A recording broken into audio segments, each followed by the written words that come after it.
লোকসভা ভোটের দিনক্ষণ ঘোষণা হতেই পরিবর্তন হয়ে গেল বেশ কিছু প্রকল্পের টাকা। লক্ষ্মীর ভাণ্ডার, বিধবা ভাতা, বার্ধক্য ভাতা, কৃষক বন্ধু, এই সমস্ত প্রকল্পের টাকা আপনারা আগামী মাসে পাবেন কি পাবেন না। আগামী মাসে সমস্ত প্রকল্পের টাকা স্থগিত করে দেওয়া হচ্ছে কি হচ্ছে না সে বিষয়ে স্পষ্টত জানিয়ে দেওয়া হয়েছে। ইতিমধ্যেই 7 দফায় লোকসভা ভোট হবে ঘোষণা হয়ে গেছে। কোন কোন তারিখে কোন কোন জেলায় লোকসভা ভোট হবে পশ্চিমবঙ্গে সে বিষয়ে বিস্তারিতভাবে জানানো হয়েছে।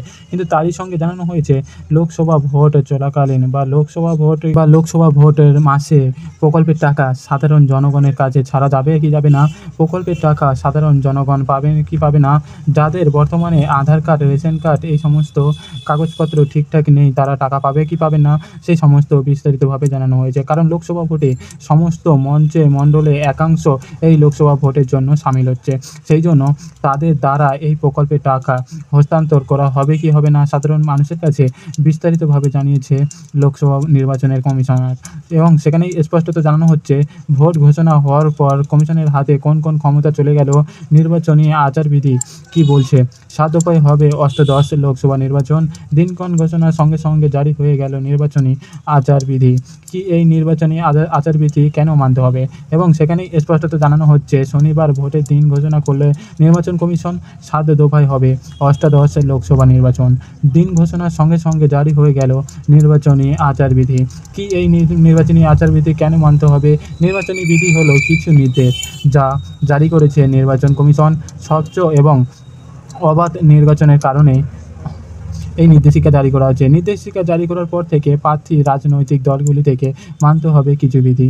ফল ঘোষণার পর্যন্ত এই বিধি জারি থাকবে। প্রার্থী এবং রাজনৈতিক দলগুলি এই বিধি না মানলে পদক্ষেপ করতে পারবে নির্বাচন কমিশন।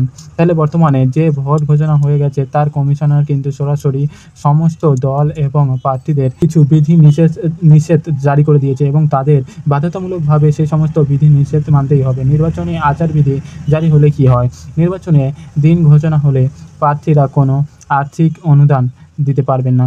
যখনই দিন ঘোষণা হয়ে গেছে তারপর থেকে কোনো প্রার্থী আর কোনো রকম অনুদান কিন্তু দিতে পারবেন না, স্পষ্টত জানিয়ে দেওয়া হয়েছে।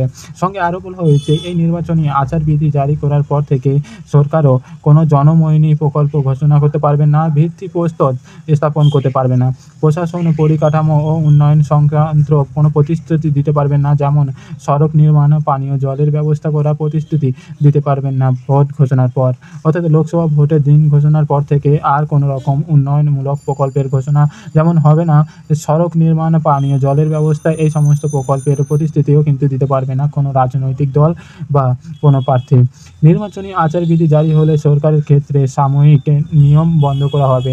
বর্তমানে প্রচুর নিয়োগ চলছে, বর্তমানে পরীক্ষা হয়েছে এবং সেই পরীক্ষা কিন্তু কোনোভাবে আর আগামী মাসে কোনোভাবেই নেওয়া যাবে না সে বিষয়ে স্পষ্টতা জানিয়ে দেওয়া হয়েছে। মনে করা হয় এর ফলে প্রভাবিত হতে পারে ভোটাররা। কোনো মন্ত্রী বা প্রার্থী তো অভিযোগ থেকে অনুদান মঞ্জুর করতে পারবেন না, খরচও করতে পারবেন না। প্রজাদের জন্য সরকারি পরিবহন যন্ত্র এবং নিরাপত্তারক্ষী ব্যবহার করা যাবে না। সঙ্গে আরও বলা হয়েছে পৌরসভাকে সকল প্রার্থী রাজনৈতিকদের জনসভার জন্য বিনামূল্যে সরকারি জায়গার ব্যবস্থা করে দিতে হবে। সকল প্রার্থী বা রাজনৈতিকের ক্ষেত্রে একই শর্ত রাখতে হবে। পক্ষপাতিত্ব কোনো রকমভাবে করা যাবে না, এ বিষয়ে স্পষ্টত জানিয়ে দিয়েছে নির্বাচন কমিশন। সঙ্গে আরও বলা হয়েছে ভোটের কাজে কোনো সরকারি ডাক বাংলা, বিশ্বমাগার বা অন্য সরকারি সুবিধা ব্যবহার করা যাবে না। কোনো দল বা প্রার্থী তা করতেও পারবে না। সরকারি সংবাদ মাধ্যম শাসক দলের হয়ে কোনো প্রচার বা পক্ষপাত দুষ্ট খবর পরিবেশন করতে পারবেন না, স্পষ্টত জানিয়ে দিয়েছে নির্বাচন কমিশন।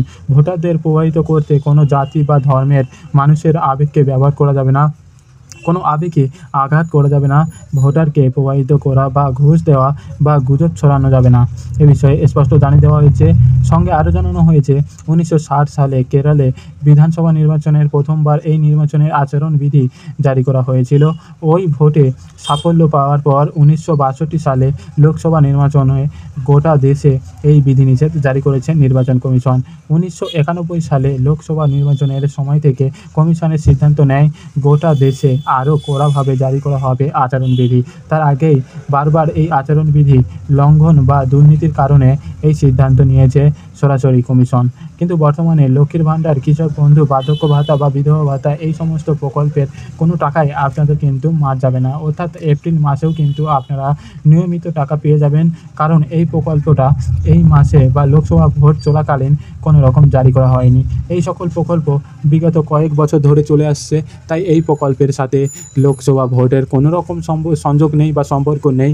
এপ্রিল মাসে আপনারা যেমন টাকা পাবেন, পরের মাসেও কিন্তু আপনারা তেমন টাকা পাবেন। তাই লোকসভা ভোটের জন্য কোনো প্রকল্পের টাকা কিন্তু আপনাদের অ্যাকাউন্টে আসতে কোনো রকম অসুবিধা হবে না। তো এই ছিল একটা ছোটো ইনফরমেশান আপনাদের সকলের জন্য। যদি আপনাদের ভিডিওটা ভালো লেগে থাকে তবে লাইক করবেন, শেয়ার করবেন এবং